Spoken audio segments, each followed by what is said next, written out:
Since then, the UK has had one of the fastest vaccination programmes.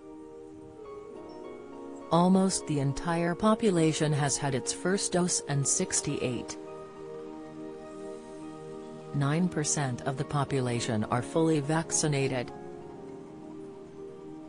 However, the COVID Omicron variant, first discovered in South Africa less than a week ago, is threatening to derail the good work done by the vaccine, that is now being offered as a booster. Since the Omicron variant was discovered and categorized a variant of concern, scientists have been trying to understand how transmissible it is and whether it can evade some of the protection conferred by vaccines. The early evidence suggests that Omicron is more transmissible than the dominant Delta variant and causes different symptoms to previous variants such as intense fatigue and a high heart rate. Of those two, the main issue is the virus transmissibility, how infectious it is.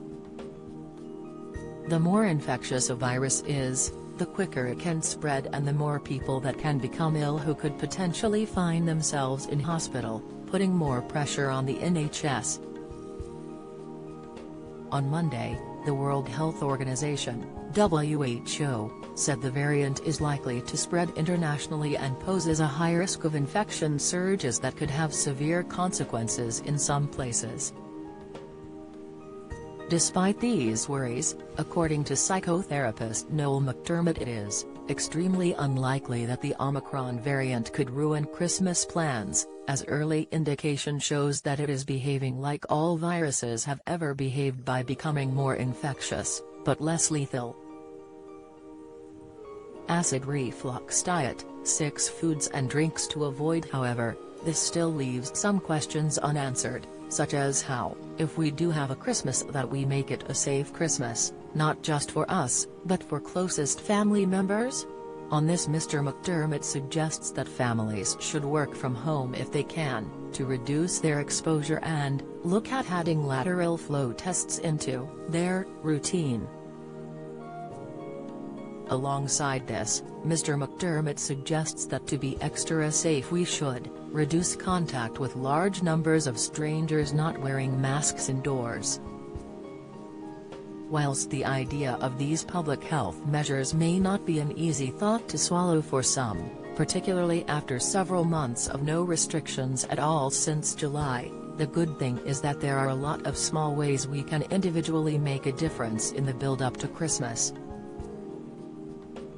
The longest you should go without showering during winter, expert issues warning, advice. COVID new variant, doctor highlights the unusual symptoms of Omicron variant to spot, insight. New COVID variant fears, there are 2 COVID symptoms in fully vaccinated to spot, insight. Examples of this include, wearing a face covering in crowded spaces, working from home if possible, social distancing, washing hands thoroughly or using antiviral hand sanitizer, weekly lateral flow tests to keep our friends and family safe. The WHO has said that further research is needed to assess Omicron's potential to resist vaccines and immunity induced by previous infections. It went on to say that nations should use a risk-based approach to adjust international travel measures. In common with other organizations, the WHO stressed that there was still considerable uncertainties in the magnitude of immune escape potential of Omicron. This means there is not yet enough data to be able to ascertain whether Omicron is a big enough threat to overrun the current range of vaccines or whether its increased transmissibility will cause other nations to lock down. What the Omicron variant has done is cause nations to implement travel bans in order to protect themselves from the virus entering its borders. Countries such as Japan and Israel, for example, have closed their borders to all foreigners. In response to the Omicron variant, the government has brought back some public health measures.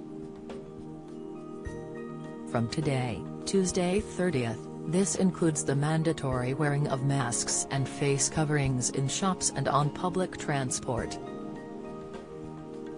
Furthermore, travelers returning to the UK from overseas will also have to take a mandatory PCR test and self-isolate for 10 days if they test positive, regardless of their vaccination status.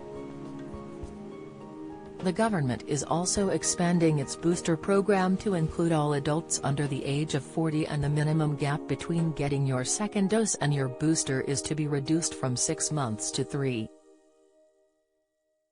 With the expansion of the booster program, it is hoped that this, alongside the reintroduction of other public health measures, will help to stem the threat posed by Omicron. As we approach December and the festive period, the nation and the scientists who guide our COVID response will be hoping that this Christmas won't turn out to be a repeat of last Christmas.